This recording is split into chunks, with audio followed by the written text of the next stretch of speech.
পুরুষ মানুষের জীবন হলো চাষ করা জমির মতো। ফসল দেয় যতদিন সেই জমির মূল্য আছে ততদিন। যখন জমি ফসল দেয় না, সেই জমির আর তখন মূল্য নেই। পুরুষ মানুষের সুখ থাকে কপালে, আর বাকি অর্ধেকটা থাকে পকেটে। যদি একজন পুরুষের টেনশন 100 জন নারীর মধ্যে ভাগ করে দেওয়া যেত, তাহলে 99 জন নারী পাগল হয়ে যেত। এটা বাস্তব কথা। পৃথিবীতে সবচেয়ে ব্যবহৃত এবং অবহেলিত মানুষ হলো পুরুষ।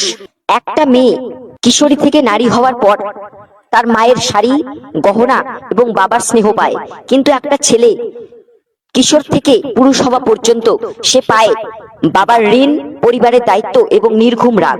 পুরুষ বিয়ের আগে বাঁচে মা বাবার স্বপ্ন পূরণের জন্য এবং বিয়ের পর বাঁচে বউ বাচ্চার স্বপ্ন পূরণের জন্য। পুরুষ মানুষ কখনো নিজের জন্য বাঁচে না, তবুও দিনের শেষে তাকে শুনতে হয় যে আমার জন্য কি করেছো। একজন পুরুষকে যদি পরিবারে সাপোর্ট করার মতন কেউ না থাকে, তাহলে আপনি বুঝবেন যে এই পৃথিবীতে মাথা উঁচু করে বাঁচার সংগ্রামটা কত কঠিন।